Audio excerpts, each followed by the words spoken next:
All right, as far as the injuries go, really the Felix had hurt his hand at the end, but continued to play. Patrick Mahomes and Josh Allen delivered another classic duel between the Kansas City Chiefs and the Buffalo Bills on Sunday, but it was a momentary camera shot of Travis Kelce leaving the field that sparked intrigue. As the final moments of the fourth quarter ticked away, for the first time this season, NFL fans got to see how Kansas City would react to a loss. The CBS NFL crew did not miss the opportunity to focus on Kelce. The Chiefs star tight end struggled without his girlfriend Taylor Swift in attendance, finishing with just 2 catches for 8 yards in the 30-21 defeat. It was Kelce's second lowest receiving output in a game this year, barely topping his Week 2 line of 1 catch for 5 yards against the Cincinnati Bengals. In the Chiefs' previous 3 games coming into Sunday, Kelce had been on fire, racking up 32 receptions for 254 yards and 2 touchdowns. When Mahomes' last-ditch fourth down heave to Kelce was intercepted by the Bills with 1:07 left in the game, Kelce walked off the field, making a gesture. It's unclear if the clap was to pick up his teammates, to show respect to Buffalo, or to be petty to Bills Mafia. In any case, it drew plenty of attention on social media. When the Chiefs beat the Bills in January's AFC Divisional Round playoff game, the 34-year-old had a much different reaction to the Buffalo fans as the clock wound down, blowing them a kiss goodbye. After Sunday's contest, Kansas City, 9-1, and Buffalo, 9-2, have the 2 best records in the AFC. Whatever meaning NFL fans choose to assign to Kelce's raised clap, it will rank low on the long list of reasons why everybody wants to see this matchup again in the postseason. On a 4th and 13 desperation play, with 1:17 left in the Buffalo Bills' 30-21 victory against the Kansas City Chiefs, Patrick Mahomes heaved a 50-yard pass to his longtime security blanket, tight end Travis Kelce. It was intercepted by linebacker Terrell Bernard. That pass was just one of 4 targets to Kelce, and he caught just 2 of them for 8 yards. That's a direct contrast to the last time the storied rivals met in last year's divisional playoff game, won by the Chiefs 27-24. Kelce was a huge factor, catching 5 passes for 75 yards and 2 touchdowns.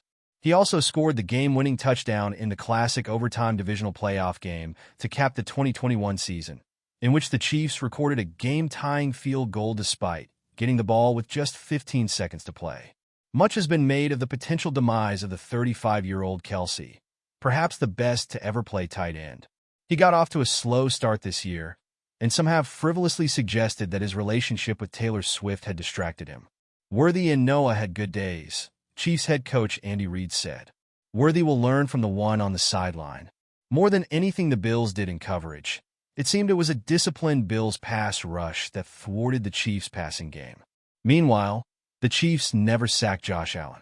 Kelce's first catch occurred on the Chiefs' second offensive play of the second half. It went for 2 yards, ultimately. His output still exceeded his Week 2 performance when he caught just 1 pass for 5 yards against the Cincinnati Bengals. Since the Chiefs traded away Alex Smith and Mahomes became the unquestioned starting quarterback, that was the lowest receiving yardage total ever for Kelce.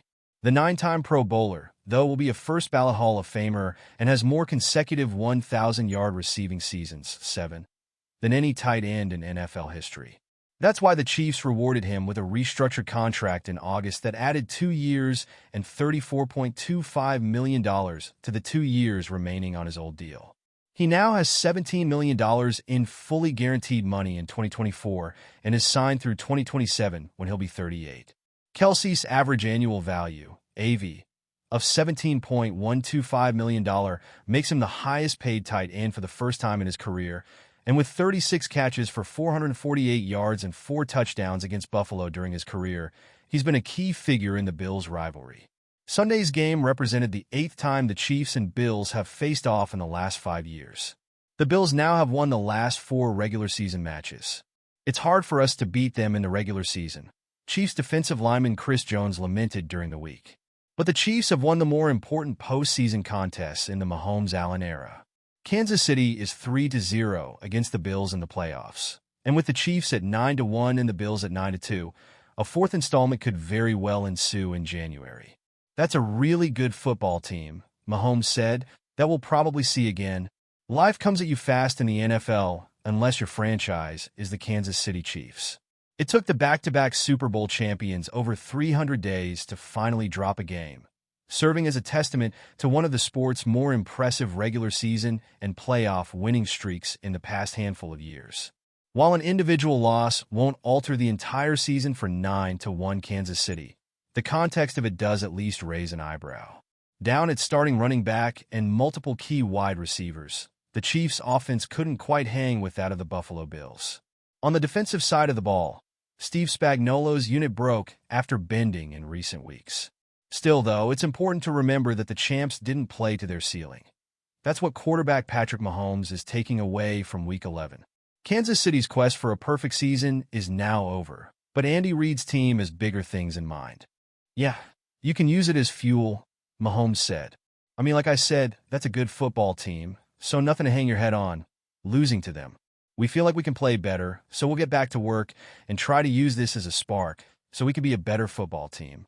In the end, the undefeated thing was cool, but that's not our ultimate goal, so we'll keep building towards that. Does this loss compare at all to the last outing the Chiefs dropped? Mahomes doesn't draw many parallels to 2023's Christmas Day embarrassment. Yes, that far back, at the hands of the Las Vegas Raiders. The only thing he hopes this game has in common with that is how the season will end. Not in that sense, Mahomes said. You hope you have the same result to end it, I'll say that. But at the end of the day, that's a really good football team.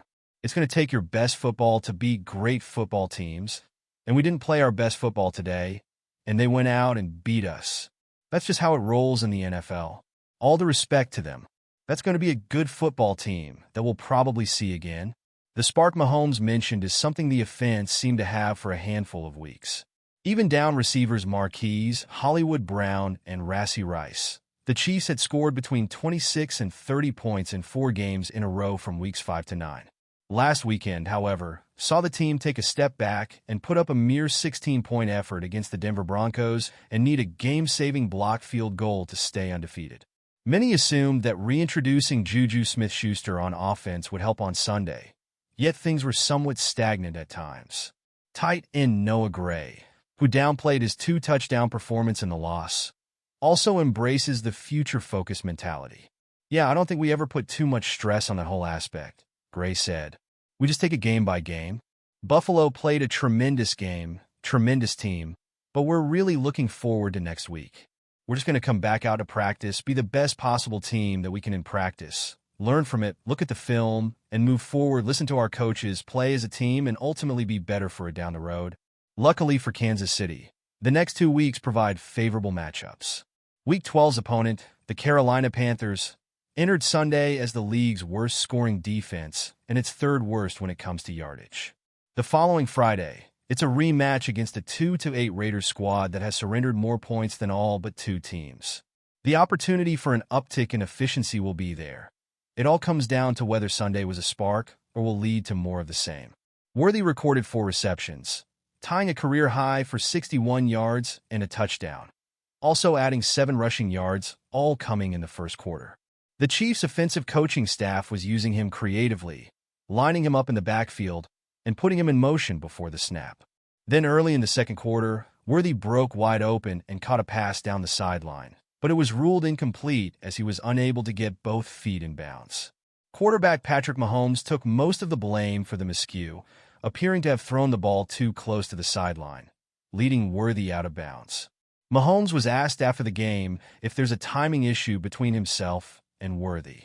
I mean, it's probably just me throwing it more in bounds to the guy Worthy that's wide open for a touchdown, Mahomes said. So if I throw it in bounds, it's a walk-in touchdown. I have to be better there. That makes for the second time in as many weeks that Mahomes has missed Worthy on a deep pass that would have gone for an easy touchdown.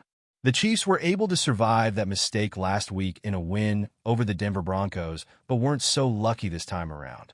Mahomes also went on to say that he hopes they can keep Worthy more involved throughout an entire game in the future.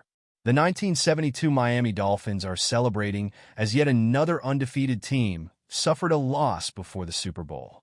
The Kansas City Chiefs were 9-0 entering Week 11,